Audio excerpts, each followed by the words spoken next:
Matt. Yes. Tell us about the Dragons of Cons. The Dragons of Cons, yes. So I got the opportunity to go to Dragon Con this year. If you're not familiar, Dragon Con is in Atlanta, Georgia. It is fairly good size. I think the past couple of years they've been pushing over 80,000 attendees. So What? bigger than Gen Con. It is bigger than Gen Con. It is bigger than Gen Con. Does it feel like that when you're there? No, because it is spread out. They have huge, massive hotels there. Like these are like the full size, like Sheratons, and like the kids got a big kick out of I can't remember which one it is. It might have been a Hilton, but you walk in and this thing has to be like 60 plus floors, but it's all straight up from the. Is it glass elevators? Yes. No. I don't know about that, man. But yeah, I mean these hotels that they're in are just impressive. Of course, it's not all the way up; those are just rooms and everything. But but it's spread out amongst all these different hotels. And they do a lot. I need to do a little bit more research. They so in the market area. This is tangenting a little bit, but the market area had people buying and selling Magic cards. And I'm pretty sure that there is one of the hotels are kind of set up more towards like gaming and stuff. There was even a board game like booth in the market area. Oh yeah, that was selling like a lot of good board games and stuff. I mean, it was like almost like a store that you would go to. It was like a store that you'd go to. They had popular titles and everything. And I believe there's like one section is like anime. I think LARPing is very big at this. I think it's like a whole section of anime booths. No, it's like geared towards like they probably have rooms set up for anime kind of stuff. Oh, I see what you're saying. Kind of deal. There might even be some voice actors there for a lot of that stuff, but I think they were in the Walk of Fame, which is where they have all the celebrities and stuff. But anyway, so we go down to Atlanta, Georgia. This is over Labor Day weekend every year. We had intentions of pretty much just going for one day and stuff. I will start out by saying the line to get into this thing was ridiculous. Big city block. Did you buy your tickets previously, or did you buy them there? We bought them previously, but not in time to have them mailed out to us. So, like, you had to do a will call kind of Yes, kind of a will call thing. It's the same issue that Gen Con had. Oh, yeah. But different. Oh. Because guess what they do? What do they do? They send you postcards that have a barcode on them. Gen Con, listen to this. This line was so massive, but it moved. I bet we weren't in line 30 minutes. Oh, yeah? And I'm talking about, it was probably about as long as Gen Con's was that we saw. Wow. So Gen Con, take notes. So the people that are getting will call, they give you, they send you a postcard with a barcode on it. You walk up, they scan a barcode, it shoots out some names, they stick it on a badge, and they hand it to you. Oh, wow. So it's like super fast. Yeah, it is super, super fast. All you got to do is show an ID just to prove that you are that person. That's the longest part of the process. Wow. But there is a massive line to get in, and then you go through turnstiles like cattle. But like I said, we 30, 40 minutes we were in line for it. And I'm talking like hundreds and hundreds of people. And we got there pretty early. I think the line started at 8, and we got there around 9. Man. So it was pretty packed. So like I said, Gen Con needs to definitely take some pointers on that. Because we never stood still. We were just constantly like, you'd stand for like a minute and then you'd move up several feet and stuff. That's it's not as bad as feeling that you're just stagnating and yes. sitting. Oh no, we never felt like that one bit. It was always like you felt like I'm getting somewhere. Yeah, because there's no worse feeling than saying I've already paid for this and now I'm paying wasting to stand my time, here. right? Yeah. Right. If you just show up and you're trying to stand in the normal line, then you kind of expect to be. And we were with somebody that bought her ticket that day, and they sent her to a different line once we got in the hotel to buy the ticket. Or to get our tickets, and because she didn't have the postcard, I'm right, assuming. and she only took 15 minutes more than us. Oh wow! So even at that, just buying a ticket that day still was not a lengthy time. So cool. I don't know. It was a pleasant experience for what it looked like it was going to be when we first got there. I will say that the kids immediately, we're in the parking garage and they're already seeing like, oh wow, look at that! This person dressed up as. People from Stranger Things or something I saw that was really impressive was somebody dressed up as Ripley from Aliens, but in the yellow power suit. Oh, that's awesome. They were walking around in one of those. So, I mean, and it's that level kind of, I will say the cosplay was down though. Really? We were kind of saying like Gen Con seemed like it was down. Now I don't know if maybe there's a whole hotel dedicated more towards it. That Probably. could be. I don't know the ins and outs of it that much. It just didn't seem like I was wowed as much as I normally am. Yeah. The times prior that we've went. But anyways, we get there, we go through a line, we get our badge. The main thing we went for was the Walk of Fame. So it was pretty much just meeting people. Yeah. I will say and on average, if people don't know, autograph is pretty much $40. If you want a selfie with them, it's like $40. It usually 40 additional. Yeah, 40 additional, and then they have like combined things that it'd be like 70 or something. Oh, okay. We were just concerned about getting autographs and Desi meeting certain people. I think it was probably a good mix of us all wanting to meet somebody. Our first one we went to his name was Ricky Whittle. I've never heard of this dude, at least by name, but it turned out it was the guy from there's a show called American Gods. It's fairly popular. It's a Neil Gaiman book, I believe. I think that's the name of the author.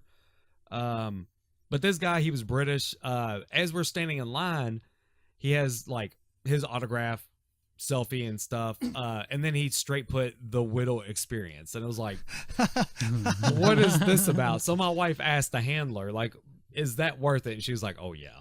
So we're standing there watching it. This dude is like, if you're in love with this guy and you see he's coming to a con, he pretty much just hugs all over you, lets you hug all over him. He kisses you on the cheek. Mm-hmm. Yeah, I've seen those pictures. But yes, and and he's a really good looking dude, man. But he's just, and it was really neat. There was a girl there. She started, like a young teenage girl, started geeking out, and he like just took her arms and put them around her while he was like talking to other people.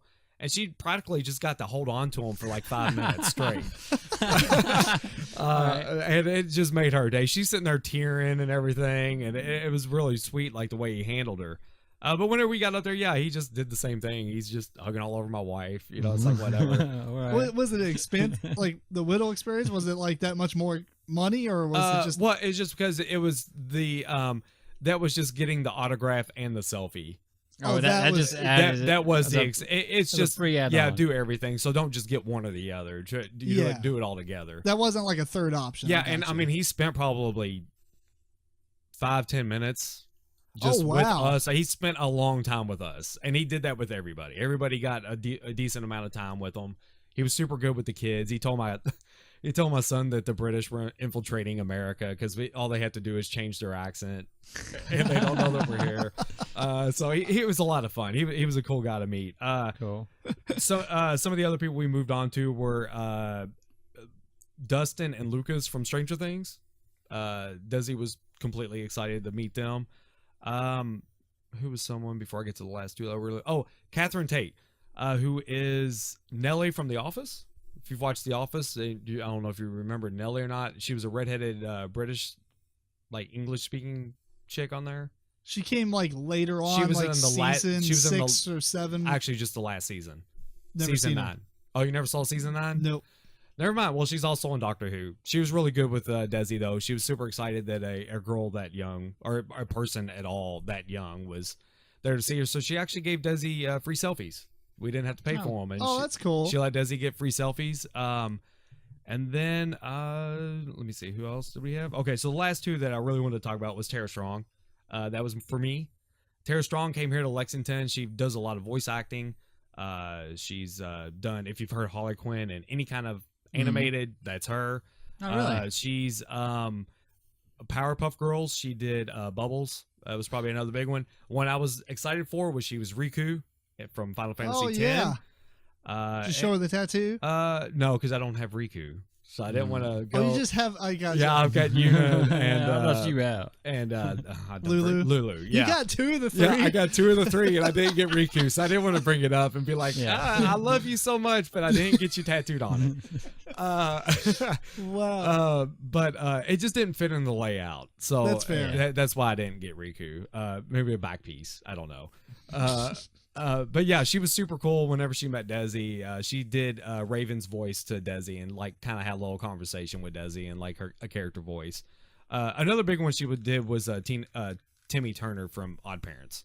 Oh yeah. That's actually kind of weird that a lot of times they use females for like young boys, right? Yeah. Voices like Bart Simpson. Yeah, right. And so yeah, she was totally neat to meet.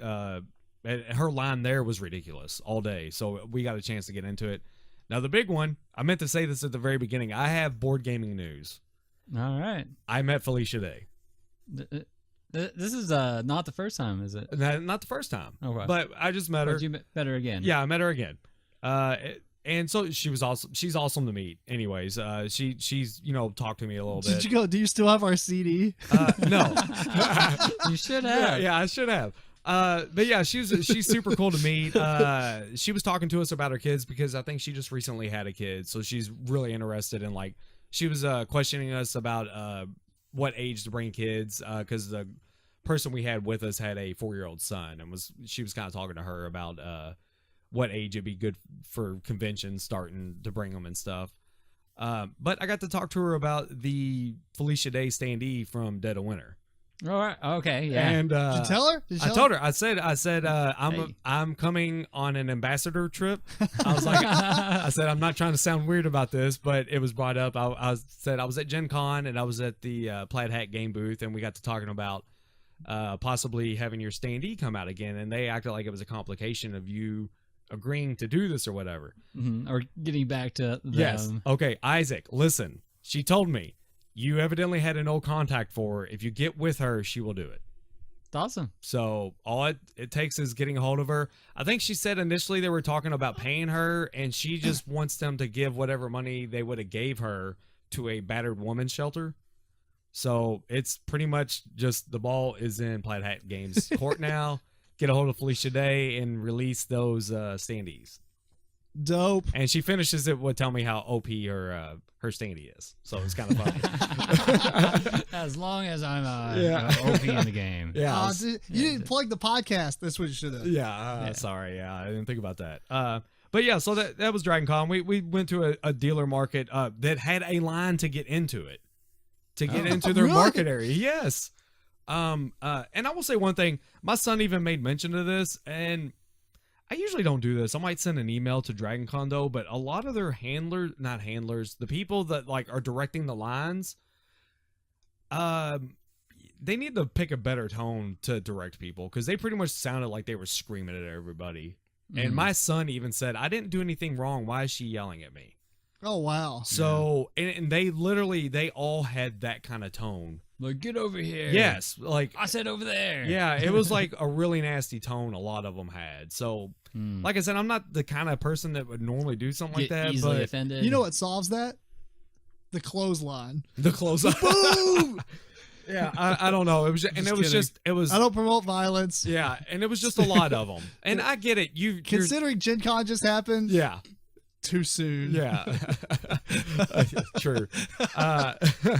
But that was Dragon Con. Then the next day we went to the Georgia Aquarium. There's not a lot to say about that other than if you are in Atlanta, Georgia, please go to that aquarium. It is, I saw a list at one time from 2011. It was the biggest one in the world at that time. Now it's only the fourth biggest.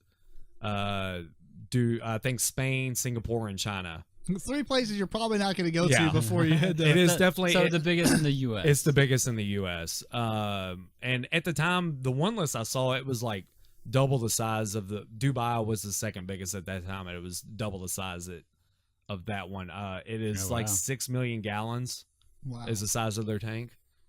It is very big and massive. And it's just cool because you can look into the tank and you don't see the back. Like it disappears. Wow. It's like seeing in the ocean. Yeah, it is like looking into the ocean. And even they have 3 whale sharks in there, and like when they circle around to the back, you lose sight of them. It's that big? It is that big. Dang. So and it's set up really nice there too. Besides that is just one hub of it. It is set up like a hub where you've got a center, you walk in an attraction, and it kind of loops around and brings you back to the middle. And you just keep going around like that. That's kind of Newport Aquarium is too, right? Newport's more like straight line, like you're constantly walking through it. Oh, I see.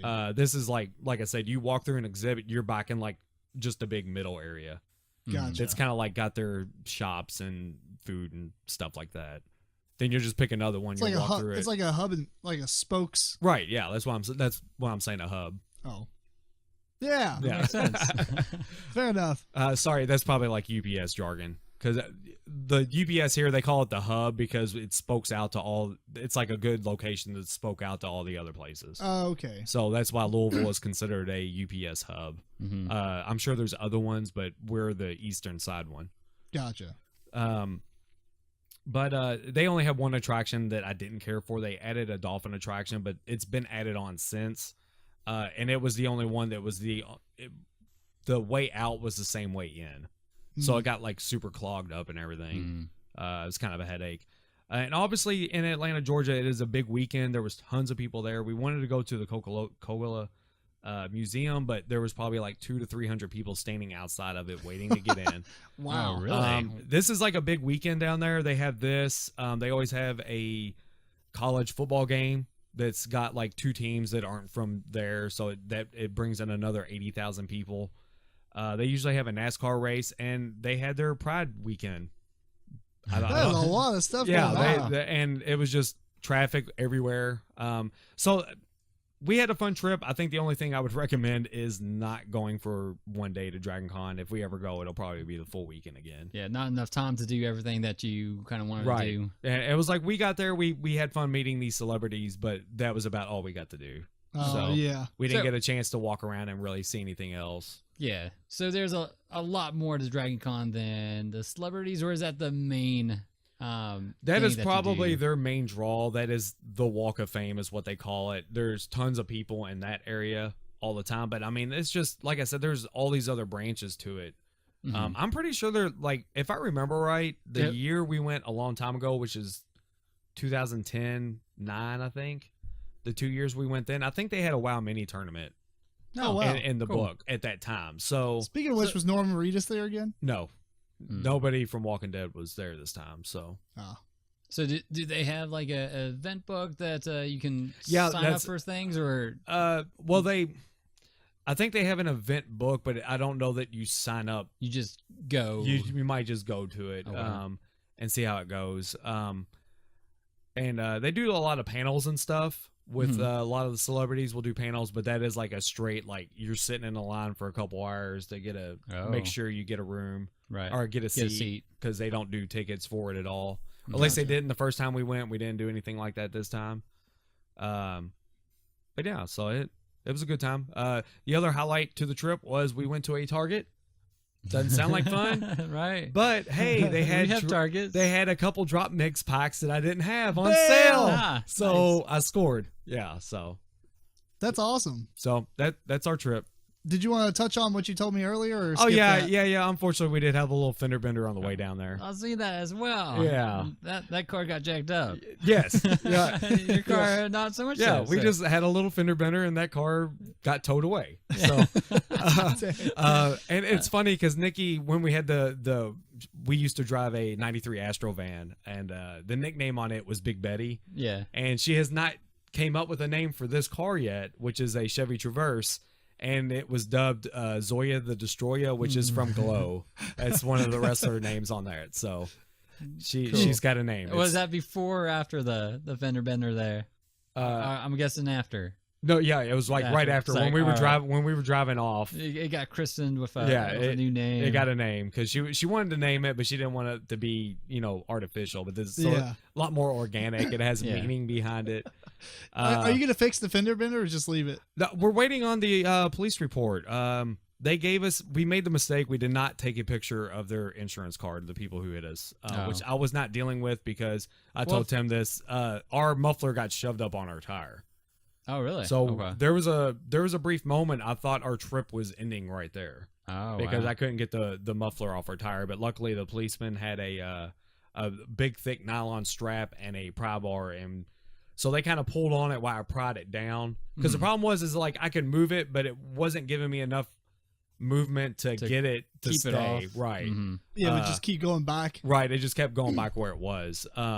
So eventually, whenever we put the strap on it and used the pry bar and everything, it got it probably like 6 inches off the tire. Whereas it was right on it. I couldn't even get my fingers in between the tire and the muffler. So that allowed us to continue the trip. And then another fun thing that happened was our drive back, the air conditioner went out. So we had some car problems, but we're not sure if maybe the wreck caused it because it started like throwing smoke through the vents, and then all of a sudden it just like kind of went out. It's like cold air comes out, but it's like the fan's not pushing it out good enough. So maybe it's a belt, but we're blaming it on the wreck if anything needs to get fixed. It definitely happened in the wreck. That's fair. Yeah, that's fair. You know what you need to do is get a sticker of another car and put an X on it, and then like a kill count of other cars. Right. Yeah. Keep hitting me, people. Yeah, go ahead. Try it. But it definitely made me have a lot better respect for SUVs. I know that. So. Fair enough. Anything else, or is that pretty much it? Oh, that's pretty much it. That was our weekend. We had fun. Well, awesome. Glad you're back okay, because it could have been a lot worse. It could have been a lot worse. Yeah. Kids did okay and everything, so. Well, cool. Nobody hurt. Just a little fender bender.